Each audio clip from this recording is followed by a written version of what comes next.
Let me ask you something. What would you do if the person who once laughed at you was suddenly standing in the shadow of your success?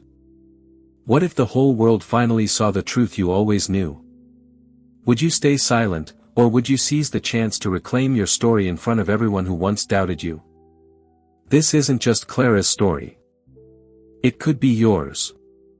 Trust me, by the end, you'll feel every single heartbeat of this incredible journey. The laughter still rang in her ears, sharp and mocking, even after all these years.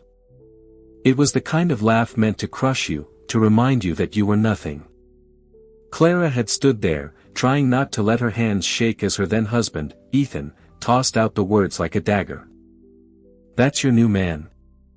Please, Clara, you could do better picking from the line at the DMV." His friends had snickered.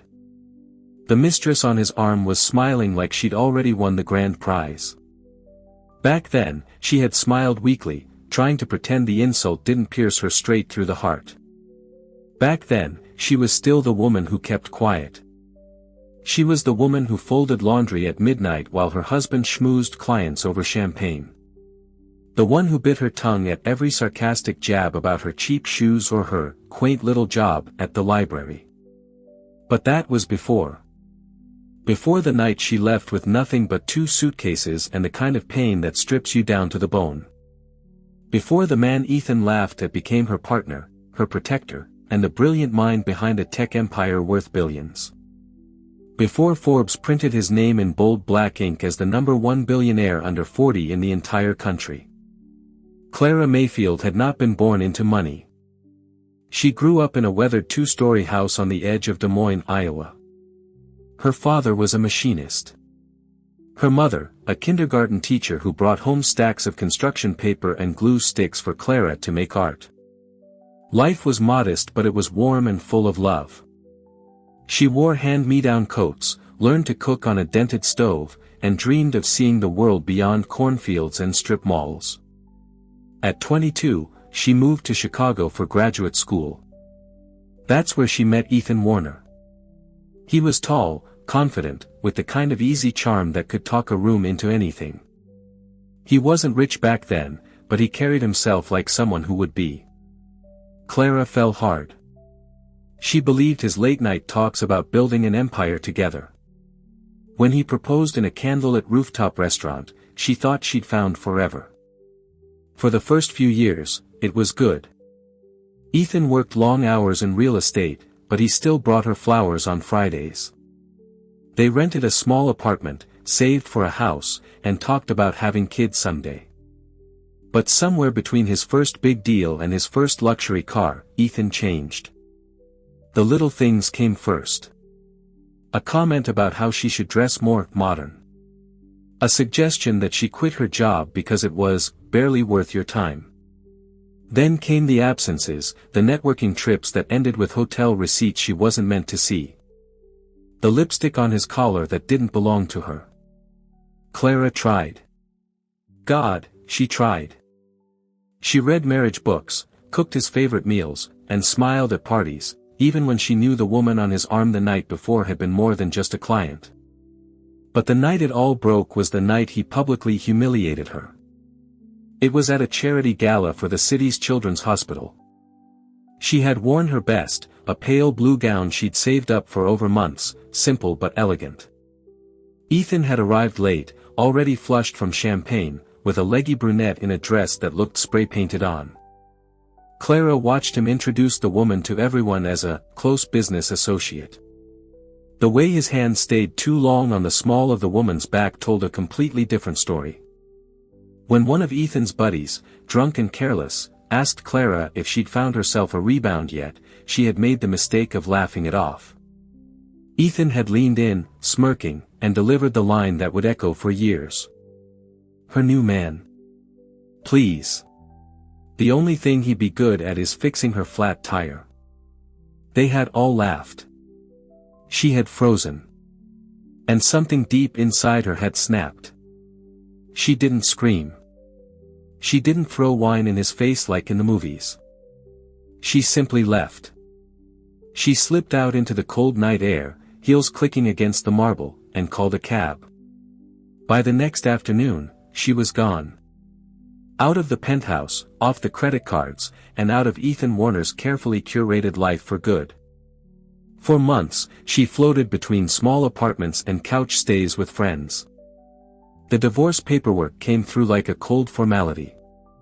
Ethan barely blinked when he signed away the marriage, already flaunting his mistress on social media. She told herself she was fine. She told herself she didn't care. Then, one rainy afternoon in a quiet coffee shop, she met Daniel Reeve. He wasn't flashy. No tailored suit, no Rolex, no smooth, rehearsed lines. Just a man in a navy hoodie, scribbling notes into a weathered notebook, sipping black coffee. She had been hunched over a resume draft, trying to figure out how to re-enter the workforce after years as a corporate wife. When he asked if she needed the outlet by his table, they started talking. At first, it was casual. They talked about books, favorite hole-in-the-wall restaurants, and the best way to make scrambled eggs. He never pushed, never pried into the obvious scars she carried. He just saw her. Not the ex-wife of a rising real estate mogul, not a charity gala accessory, just Clara. She learned he was working on a tech startup idea, something about AI-driven logistics for supply chains. He spoke about it with the kind of quiet conviction that made you believe in him instantly. She didn't know much about algorithms or machine learning, but she knew about hard work, about late nights and unshakable belief. And slowly, without her meaning to, she began to hope again. It wasn't until months later, when Ethan happened to spot them together at a farmer's market, that the laughter came. He had been there with the mistress, still the same one, buying overpriced organic honey. He'd spotted Daniel, looked him up and down, and laughed that smug, cutting laugh. "Really, Clara?" he'd said, loud enough for everyone within 10 feet to hear. "That's your new man? What does he make, minimum wage?" Daniel had only smiled politely, extended his hand, and said, "Nice to meet you." Ethan hadn't shaken it. The mistress had smirked. Clara had walked away without a word, but her cheeks had burned all the way home. She didn't know then, couldn't have known, that the man Ethan had just mocked would one day be worth more than Ethan could ever dream of. That Forbes would one day put Daniel Reeve on their cover, crowned as the #1 billionaire under 40. And she definitely didn't know that fate was already winding its way toward a moment where Ethan Warner would regret every single word he'd ever said to her. And it would happen in front of the entire world. Chicago in the spring was a city of contradictions. The river shimmered green under the morning sun, while skyscrapers cast long, cold shadows over the bustling streets. It was in one of these glass towers that Daniel Reeve's vision began to take shape. When Clara first stepped into his new office space, she barely recognized the man she'd met in that coffee shop. The hoodie was gone, replaced by a crisp white shirt and tailored slacks. The small spiral notebook had evolved into a sleek laptop filled with investor pitches, product mock-ups, and global market data. "This is it?" she asked, glancing around the half-furnished space. The walls were bare, the desks mismatched, but there was an energy in the air, sharp, focused, electric. "This is where it starts," Daniel said, smiling as he rolled up his sleeves. "We're building something big, Clara, something that can change the way the world moves goods." At first, she came by just to bring lunch, to listen to him talk through logistics algorithms she barely understood. But slowly, she became part of it, helping organize investor dinners, proofreading press releases, and connecting Daniel with contacts from her old life. She had been invisible in Ethan's world. But here, she was essential. By year 2, Reeve Logistics had grown from 3 people in a cramped office to a team of 50 in a downtown high-rise. Tech blogs started writing about them. Venture capitalists fought for meetings. Clara could see it happening. The quiet, steady transformation of a man with an idea into a man with a legacy in the making. Daniel never changed toward her, though. Even as meetings took him to New York, Singapore, and Dubai, he still made her coffee every morning when he was home. He still asked about her day first, still looked at her like she was the most important person in the room. Meanwhile, Ethan's life was going exactly the way he thought it would, until it wasn't. After their divorce, he'd married the brunette mistress, her name was Tara, in a lavish destination wedding in the Maldives.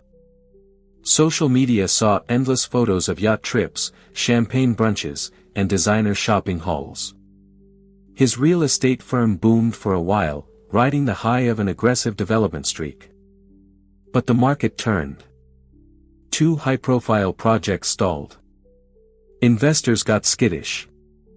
Tara's taste for luxury only grew, and Ethan's easy confidence began to crack. The first time Ethan heard Daniel's name again was at a charity auction. A fellow developer leaned over and said, "You know Reeve Logistics? They're killing it. Raised another $100 million last quarter." Ethan had shrugged it off. Logistics wasn't sexy.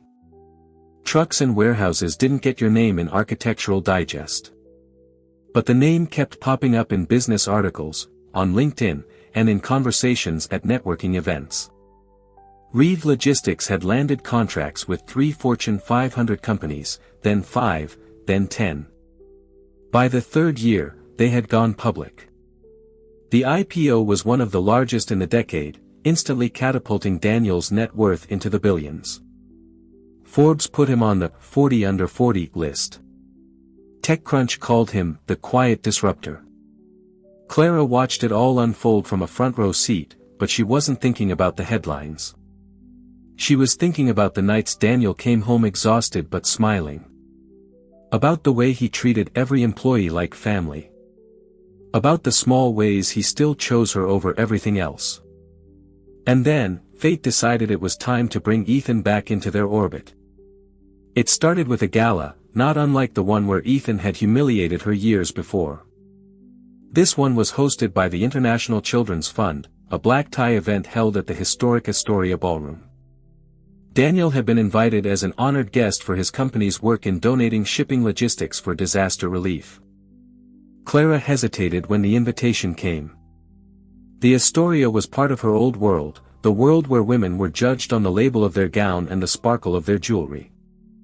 But Daniel had looked at her with that quiet encouragement she knew so well. "You belong there," he said simply. "Not because of me, because of you." The night of the gala, Clara chose a gown unlike anything she'd worn before. Emerald silk that skimmed her figure, paired with understated diamond earrings Daniel had given her on their first anniversary. When they walked into the ballroom, cameras flashed instantly. She hadn't realized just how much attention Daniel now commanded until that moment. People surged toward them. CEOs, philanthropists, even a senator, shaking hands, asking questions, angling for photos. Clara smiled graciously, holding Daniel's arm, but inside she was marveling at how far they'd come from that mismatched office with bare walls. And then, across the room, she saw him. Ethan. He was older but still tall and broad-shouldered, still wearing that practiced smirk. Tara was on his arm in a glittering silver dress, hair perfectly styled. The moment his eyes landed on Clara, the smirk faltered just slightly before reforming into something sharper. They hadn't spoken in years. He started walking toward them, Tara in tow. "Clara," he said smoothly, as if they were old friends. "It's been a while." His gaze slid to Daniel. "And you must be the new man." Daniel extended his hand. "Daniel Reeve. Nice to meet you." Ethan's handshake was quick, perfunctory. "Reeve Logistics, right? You're doing trucks or something?" Clara felt Daniel's subtle squeeze on her arm, a silent signal to let it pass. But before she could reply, a voice from behind them called out, "Daniel. Can we get a shot of you for the Forbes cover preview?" The photographer stepped closer, flashing an apologetic smile at Ethan. "We just want a quick one of the #1 billionaire under 40. The word seemed to hang in the air, heavy and undeniable. Ethan's expression froze for a fraction of a second before he forced a laugh. "Billionaire, huh? "Guess you've done all right for yourself," he said. But there was a tightness around his eyes Clara recognized all too well. They posed for the photo, flashbulbs popping, while Ethan and Tara stood a few feet away, watching. When the photographer moved on, Ethan made some excuse about needing to say hello to another guest and walked off, his smile brittle. Clara exhaled slowly. Part of her had thought this moment, the moment Ethan realized exactly who Daniel had become, would bring some kind of triumphant rush. But what she felt instead was quieter, steadier. She didn't need him to grovel. She didn't need to prove anything to him anymore. The only thing she cared about was the man standing beside her, the one who'd built his empire without tearing her down. Still, she couldn't shake the feeling that this wasn't the last time Ethan Warner would cross their path. And she was right. Because somewhere in the shadows of that glittering ballroom, Ethan was already plotting. And the next time they met, it wouldn't be by chance. It would be a collision. Ethan Warner had always believed in two things: that money erased mistakes, and that charm erased the rest. In his mind, reputations were like properties. They could be remodeled, polished, staged, and sold again. But standing in that ballroom, watching Daniel Reeves soak in the attention, Ethan had felt something he hadn't experienced in years. A threat. It wasn't just that Daniel was wealthy. Ethan had known rich men before, partnered with them, undercut them, even outplayed them. This was different. Daniel was respected. People weren't circling him out of fear or greed. They were drawn to him because they believed in him. Ethan could see it in the way guests leaned in when Daniel spoke, in the genuine smiles that lit up faces when he shook their hand. And Clara, his Clara, was right there in the center of it. She didn't have the tight, polite smile she used to wear at Ethan's side. Now she looked alive, radiant, like she belonged in every glittering frame. That image lodged in Ethan's mind like a splinter. By the time the gala ended, he'd already decided he wasn't going to fade into the background while Clara and her billionaire husband, boyfriend, fiancé, whatever he was, became the city's golden couple. No, Ethan was going to remind everyone, especially Clara, who had made her. The opportunity came quicker than he expected. 2 weeks later, Ethan received an invitation to the North American Real Estate and Infrastructure Conference, a 3-day summit attended by power brokers from multiple industries. The keynote speaker: Daniel Reeve. The topic: Innovation in Supply Chain Logistics for Large-Scale Urban Development. Ethan's smirk returned. Real estate and logistics might not overlap much on paper, but in the high-stakes world of multi-billion-dollar projects, influence was currency. And Ethan knew just how to spend his. He called an old contact, a media consultant who owed him a favor, and pitched an idea. An exclusive side event during the conference, a networking dinner for select VIPs hosted by Warner Development. It would be invitation only, media-friendly, and most importantly, positioned as the place to be on the conference's opening night. He made sure Clara's name was on the guest list. When she received the email, Clara showed it to Daniel over breakfast. "It's from Ethan," she said, her voice even but cautious. "He's hosting some kind of dinner." Daniel sipped his coffee. "You want to go?" "I don't know," she traced the rim of her mug. "Part of me thinks it's a bad idea. The other part thinks I'm done avoiding him." Daniel met her eyes. "Then we go together." The dinner was held at the Monarch, a rooftop restaurant with panoramic views of the city. Guests arrived in black cars, stepping out in couture gowns and hand-tailored suits. Photographers lined the entrance, flashing bulbs, capturing every arrival. Inside, the lighting was warm, the air perfumed with roses and expensive whiskey. Ethan stood at the center of it all, greeting people like a king holding court. Tara was draped on his arm, her diamond bracelet glittering under the chandeliers. When Clara and Daniel entered, conversation in their immediate vicinity dimmed just slightly, enough for her to notice. She felt the weight of eyes on her, the subtle ripple of whispers. "Clara," Ethan said, stepping forward with a smile that didn't reach his eyes. "Daniel. Glad you could make it." "Thanks for the invite," Daniel replied, his tone polite but cool. Ethan gestured toward the long dining table. "Please, sit. I've saved you the best seats, right across from me." Dinner began pleasantly enough. Waiters glided between tables with courses of seared scallops, truffle risotto, and aged ribeye.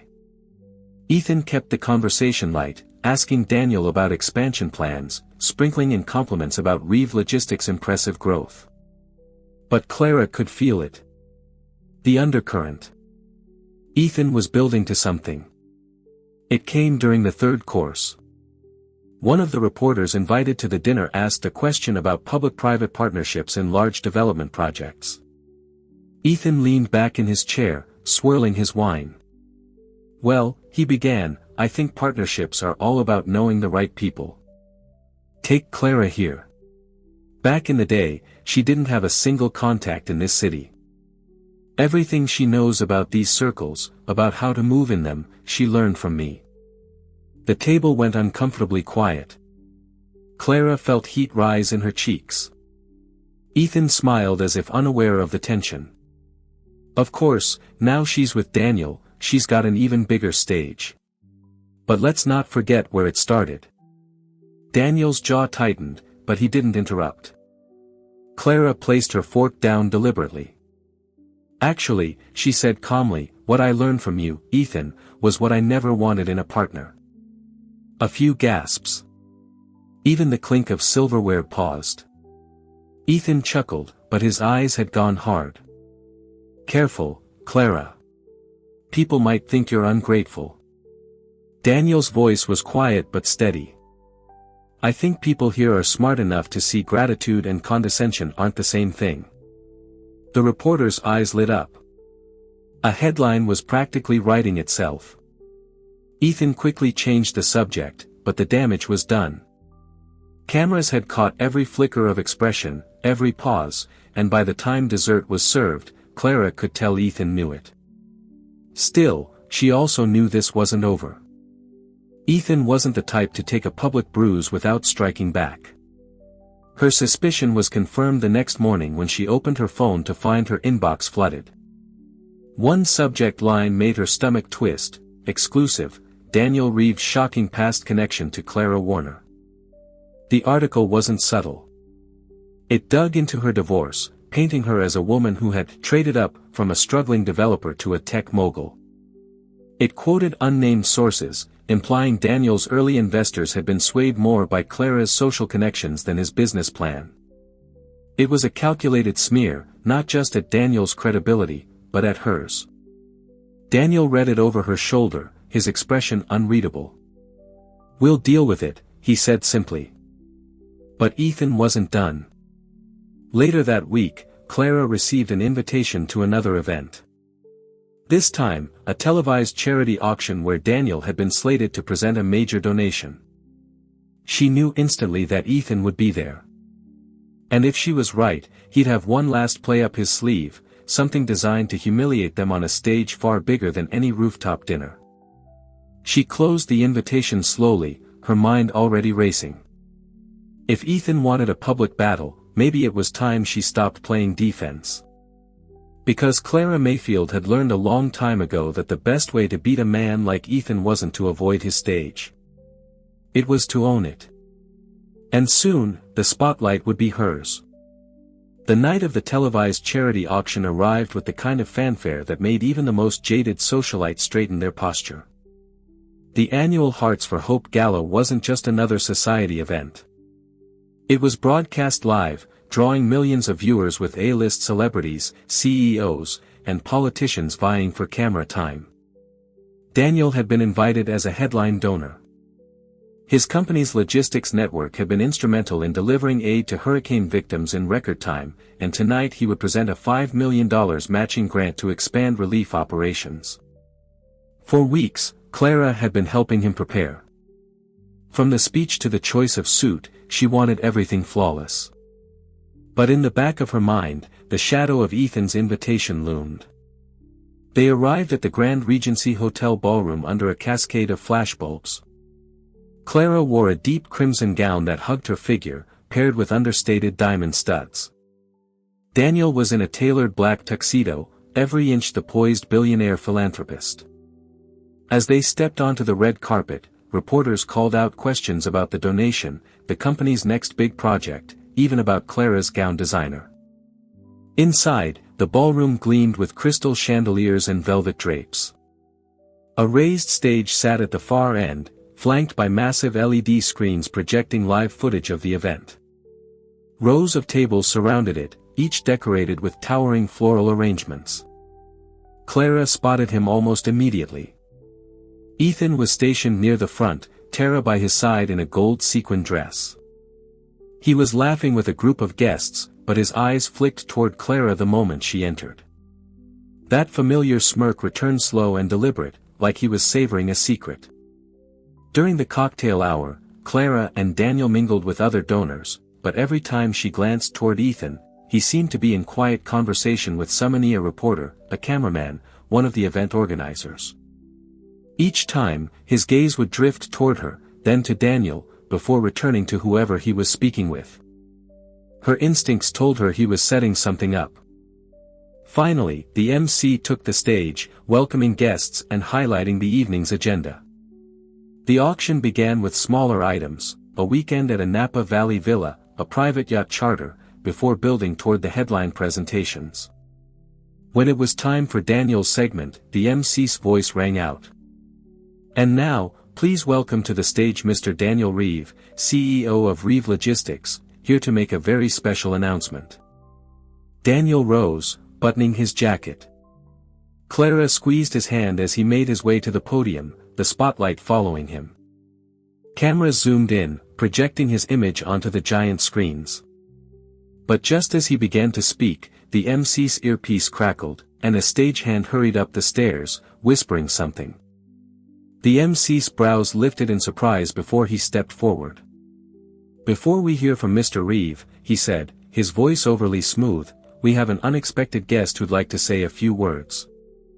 The ballroom doors opened dramatically, and Ethan strode in. Clara's chest tightened.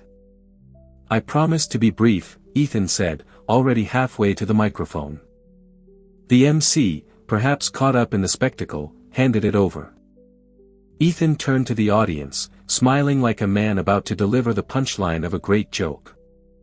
"Many of you know me as a real estate developer here in Chicago. What you might not know is that I once had the privilege of being married to this lovely woman right here." He gestured toward Clara, and every spotlight in the room seemed to find her at once. Whispers rippled through the crowd. Cameras swung toward her, catching her composed expression. Ethan went on, "I just want everyone to understand the unique path that led us here tonight.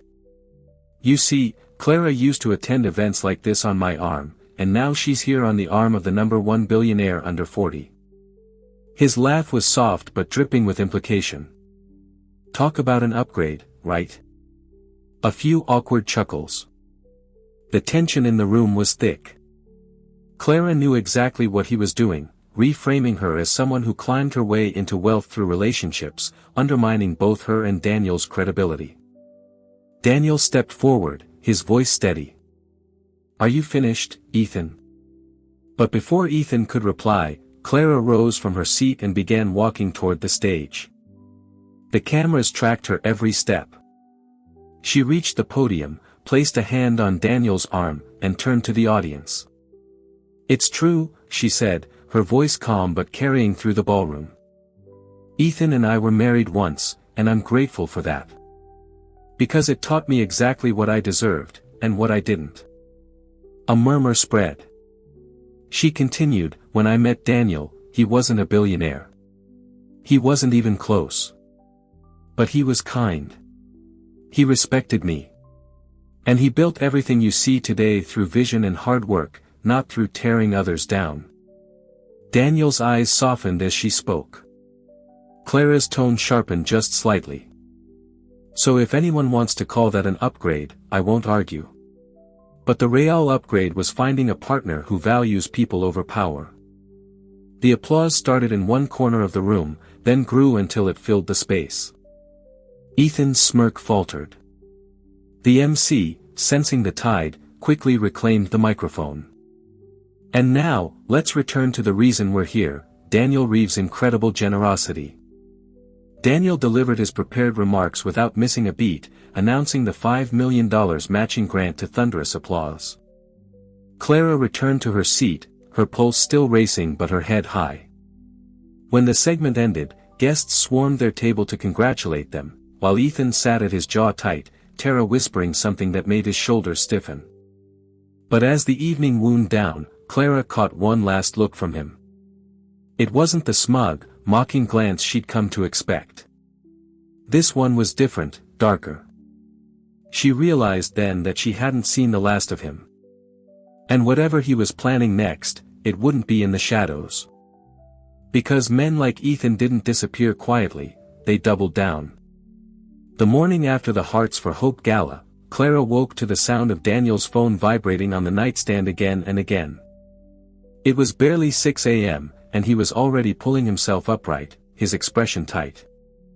"Everything okay?" she asked, still groggy. He didn't answer right away, scrolling through notifications. "We've got a problem," he finally said, swinging his legs over the bed. "A big one." Within minutes, she was downstairs in the kitchen, coffee in hand, watching Daniel pace while his phone buzzed non-stop.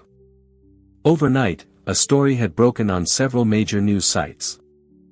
The headline hit like a punch: Reeve Logistics under federal investigation for contract irregularities. The article claimed that one of Daniel's early government contracts, a deal to supply emergency transport vehicles, was under scrutiny for possible conflicts of interest. Anonymous sources alleged that the contract had been awarded thanks to social connections rather than merit. Clara didn't need to guess whose anonymous sources those were. The phrasing was too pointed, too familiar. "This is Ethan," she said flatly. Daniel nodded. "It's not even accurate. Every contract we've ever had is above board, but the damage is in the perception. If investors get spooked, our stock could tank before I have a chance to explain." By mid-morning, cable news was running the story in rotation. Stock tickers at the bottom of the screen showed Reeve Logistics sliding 5%, then 7%. Reporters camped outside their downtown headquarters. Daniel's legal team moved fast, issuing statements and requesting meetings with the Department of Transportation, but the momentum of the smear was already rolling downhill. Then came the second blow. Two key investors, both of whom had been circling a major expansion deal, abruptly pulled out, citing concerns about reputational risk. It wasn't a coincidence. Clara recognized one of the names from Ethan's real estate donor circles. He'd poisoned the well. By the end of the week, Reeve Logistics' market cap had dropped nearly $1 billion.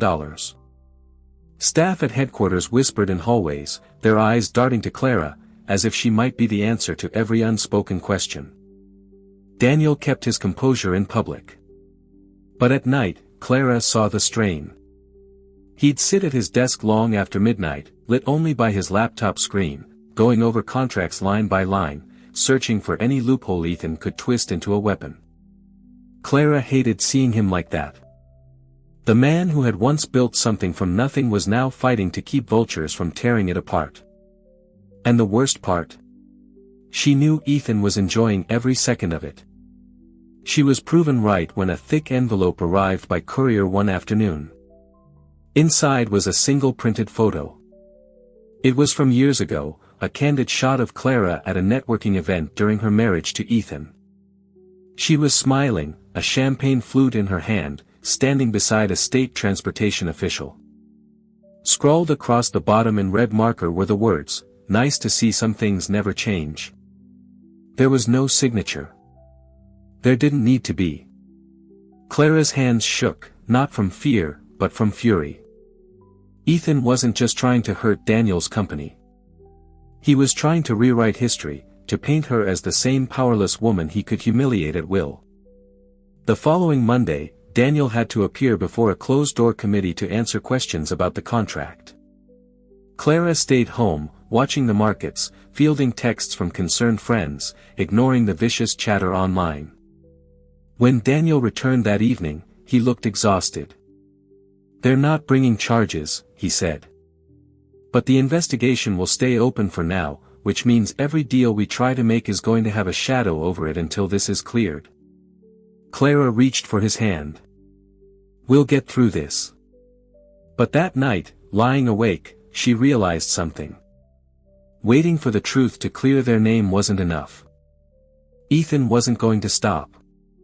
Every day they played defense, he was on offense. And in her gut, she knew the only way to protect what they'd built was to flip the game entirely. She started quietly. She called an old friend from her library days, now working as a researcher for a major investigative podcast. She asked about digging into Warner Development, Ethan's company public records, old lawsuits, contract filings. The friend hesitated. "Are you sure you want to open that box?" "I'm sure," Clara said. "Ethan thinks he's the only one who can pull strings. Let's see how he likes it when the curtain gets pulled back on him." Within days, she had a file in her inbox. It was just the beginning. Old zoning disputes, over-budget projects, suspicious shell companies tied to offshore accounts. Nothing explosive yet, but enough to know there were cracks in Ethan's marble facade. Meanwhile, the pressure on Daniel grew.